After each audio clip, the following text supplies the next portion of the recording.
friends, welcome to Simis Nadan kitchen. This is Mulberry Vanilla Icecream. This is a tasty one. This is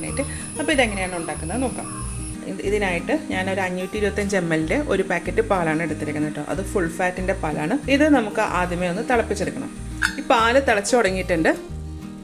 stove the flame. This is cup panchasara. പഞ്ചസാര ചേർത്തതിന് ശേഷം ഇതൊന്ന് ഇളക്കി കൊടുക്കണം ട്ടോ. ഇനി ഇതൊരു 5 മിനിറ്റ് നേരത്തേക്ക് ഒന്ന് തിളപ്പിക്കണം. അപ്പോൾ നമ്മുടെ പാലിന്റെ അകത്ത് എന്തെങ്കിലും വെള്ളത്തിന്റെ ഒക്കെ അംശം ഉണ്ടെങ്കിൽ അത് പോവാൻ വേണ്ടിയിട്ടാണ്. ഒരു മീഡിയം ഹീറ്റിലിട്ട് തന്നെ കൈയെടുക്കാതെ പാലൊന്ന് ഇളക്കാം. ഇപ്പോൾ ഒരു 5 മിനിറ്റോളം ആയിട്ടോ നമ്മൾ ഇതിങ്ങനെ തിളപ്പിക്കാൻ തുടങ്ങിയിട്ട് ഇനി സ്റ്റവ് ഓഫ് ചെയ്യാം. ഓഫ് ചെയ്തതിന് ശേഷം ഈ പാലൊന്ന് നന്നായിട്ട് തണുപ്പിച്ചെടുക്കണം. അത് നമ്മൾ റൂം ടെമ്പറേച്ചറിലായിരിക്കണം ട്ടോ തണുപ്പിക്കേണ്ടത്. ഇനി ഇതിലേക്ക് വേണ്ടത് 250 ml ഫ്രഷ് ക്രീമാണ്. ഇത് ഞാൻ ഫ്രീസറിൽ വെച്ചിട്ട് തണുപ്പിച്ചെടുത്താണ്. ഇനി വേണ്ടത് ഒരു മിക്സിയുടെ ജാറാട്ടോ. അപ്പോൾ ഞാനിത് ഫ്രിഡ്ജിൽ വെച്ചിട്ട് ഒന്ന് തണുപ്പിച്ചെടുത്തതാണ്. ഫ്രീസറിലല്ല, തട്ടിലാട്ടോ വെക്കേണ്ടത്. ഈ തണുപ്പിച്ചതിന് ശേഷം ഇതിലേക്ക് ഫ്രഷ് ക്രീം ഇട്ട് കൊടുക്കാം. ഇനി ഇത് നന്നായിട്ടൊന്ന് അടിച്ചെടുക്കാം. ഇതൊന്ന് അടിച്ചെടുത്തിട്ടുണ്ട്.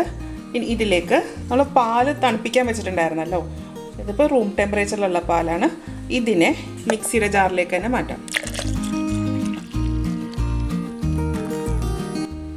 ഇതിലേക്ക് ഒരു 1/4 ടീസ്പൂൺ വാനില എസൻസ് ചേർക്കാം. ഇനി ഇത് നന്നായിട്ടൊന്ന് അടിച്ചെടുക്കാം. പാലും ഫ്രഷ് ക്രീമും നന്നായിട്ട് അടിച്ചതിന് ശേഷം ഐസ്ക്രീം ഏത് പാത്രത്തിലാണോ സെറ്റ് ചെയ്യുന്നത് ആ പാത്രത്തിലേക്ക് ഒഴിച്ചു വെക്കാം. ഇത് ഫ്രീസറിലേക്ക് മാറ്റാം കേട്ടോ. ഫ്രീസറിലേക്ക് മാറ്റിയതിന് ശേഷം ഒരു 2 മണിക്കൂർ അല്ലെങ്കിൽ 4 മണിക്കൂർ കഴിഞ്ഞിട്ട് ഇത് പുറത്തേക്ക് എടുത്തിട്ട് ഒന്നും കൂടെ ഒന്ന് മിക്സിയിലിട്ട് അടിക്കണം. അപ്പോൾ ഞാനിത് ഫ്രീസറിലേക്ക് മാറ്റുവാണ്. ഇനി ഇതിന് ഒരു മൾബറി സിറപ്പ് ഉണ്ടാക്കണം. അതിനായിട്ട് കുറച്ച് മൾബറി, ഇതാട്ടോ മൾബറി, ഇതുപോലെ നല്ല പഴുത്തതായിരിക്കണം. അപ്പോൾ ഇതിൻ്റെ അകത്ത് ഇങ്ങനെ തണ്ടുണ്ടാവും. ആ തണ്ടൊന്ന് കളഞ്ഞിട്ട് വേണം എടുക്കാനായിട്ട്.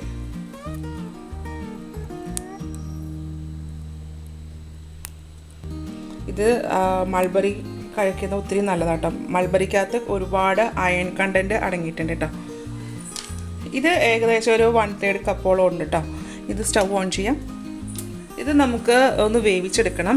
അതിനായിട്ട് ഇതിലേക്ക് ഞാനൊരു 3 ടേബിൾ സ്പൂൺ വെള്ളവും കൂടെ ഒഴിക്കുന്നുണ്ട്.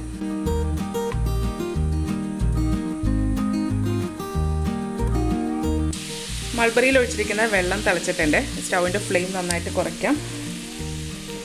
ഇനി ഇത് അടച്ചു വെച്ചിട്ട് വേവിക്കാം. ഇതിപ്പോൾ കുറച്ച് സമയം ആയിട്ടുണ്ട്. അപ്പോൾ മൾബറി ഒന്ന് വെന്ത് തുടങ്ങിയിട്ടുണ്ട് കേട്ടോ. അപ്പോൾ വെന്തതിന് ശേഷം ഇതിനെ ഇങ്ങനെ ഒന്ന് ഉടച്ചു കൊടുക്കാം. ഇതൊന്ന് ഉടച്ചെടുത്തിട്ടുണ്ട് കേട്ടോ. അപ്പോൾ ഇതിനകത്ത് ഇങ്ങനെ ചെറിയ ഒരു തരി പോലെ ഉണ്ടാവും കേട്ടോ. ആ മൾബറിയുടെ പുറമേ കണ്ടിട്ടില്ല, ഒരു ചെറിയ തരി പോലെ. അത് നമ്മൾ ഉടച്ചെടുത്താലും ഉണ്ടാകും. മിക്സിയിലിട്ട് അരയ്ക്കുവാന്നുണ്ടെങ്കിൽ അത് ഫുള്ളായിട്ട് അരഞ്ഞ് നല്ല പേസ്റ്റായിട്ട് തന്നെ നമുക്ക് കിട്ടും കേട്ടോ. ഇതിലേക്ക് നമുക്ക് പഞ്ചസാര ചേർക്കാം. ഞാനൊരു 2 ടേബിൾ സ്പൂൺ പഞ്ചസാരയാണ് ചേർക്കുന്നത്. പഞ്ചസാര ചേർത്തതിന് ശേഷം ഇതൊന്ന് അലിയിച്ചെടുക്കണം. ഞാനിതിലേക്ക് 1 ടേബിൾ സ്പൂൺ വെള്ളവും കൂടെ ചേർക്കുന്നുണ്ട്. ഇത് നല്ലപോലെ അലിഞ്ഞ് ഒരു സിറപ്പ് കണക്കാകണം.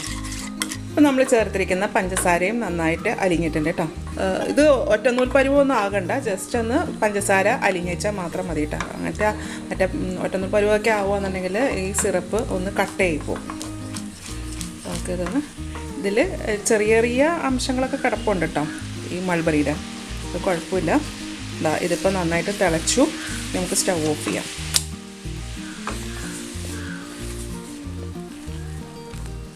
ഇനി ഇത് തണുക്കാനായിട്ട് മാറ്റി വെക്കാം. ഇപ്പോൾ ഒരു 4 മണിക്കൂർ കഴിഞ്ഞിട്ടുണ്ട് കേട്ടോ. അപ്പോൾ ഇത് നല്ല സെറ്റായിട്ടുണ്ട്. ഫ്രിഡ്ജിലെ ടെമ്പറേച്ചർ കൂട്ടി വെച്ചാൽ മാത്രമേ നമുക്ക് ഇതുപോലെ ഇങ്ങനെ സെറ്റായിട്ട് കിട്ടുള്ളൂ കേട്ടോ. ഇത് കണ്ടോ, ഇപ്പോൾ ഇങ്ങനെ ശരിക്കും ഇതിനകത്ത് നല്ലപോലെ ഐസ് പിടിച്ചിരിക്കുകയാണ്. നമ്മൾ ഇതിനെ ഒന്നും കൂടെ മിക്സിയിലിട്ട് അടിക്കുമ്പോഴത്തേക്കാണ് നമ്മൾ കടയിൽ നിന്ന് മേടിക്കുന്ന ഐസ്ക്രീം കണക്ക് നല്ല സോഫ്റ്റായിട്ട് കിട്ടുന്നത്. അപ്പോൾ ഇതിനെ നമുക്ക് മിക്സിയുടെ ജാറിലേക്ക് മാറ്റാം. ഞാൻ മിക്സിയുടെ ജാറിലേക്ക് മാറ്റിയിട്ടുണ്ട്. ഇനി ഇതൊന്ന് നന്നായിട്ടൊന്ന് അടിച്ചെടുക്കണം കേട്ടോ. ഇപ്പോൾ ഇത് കണ്ടോ, നമ്മൾ അടിച്ചു കഴിഞ്ഞപ്പോഴത്തേക്കും നല്ല പഞ്ഞി പോലെ ആയിട്ടുണ്ട് കേട്ടോ. ഇതുപോലെ ഇനി ഇതൊരു പാത്രത്തിലേക്ക് മാറ്റാം.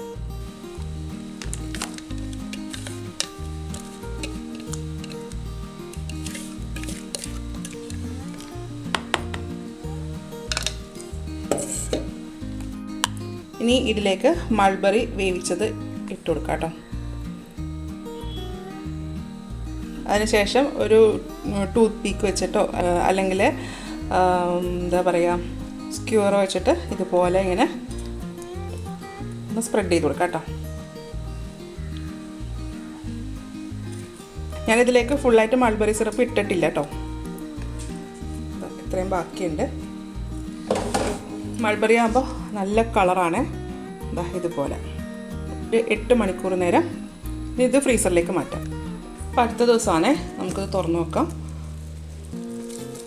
ഞാൻ ഇതിൻ്റെ അകത്ത് ക്ലിംഗ് റാപ്പ് ഇട്ടിട്ടുണ്ടായിരുന്നു കേട്ടോ, അത് പറയാൻ വിട്ടുപോയി.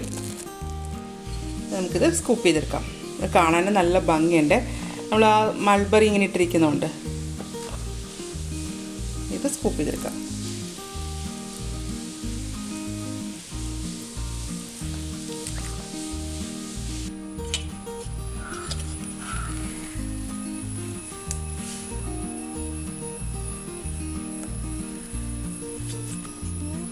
ഞാൻ ഇതിൻ്റെ മുകളിലേക്ക് കുറച്ച് മൾബറി സിറപ്പും കൂടെ ആഡ് ചെയ്യുന്നുണ്ട്.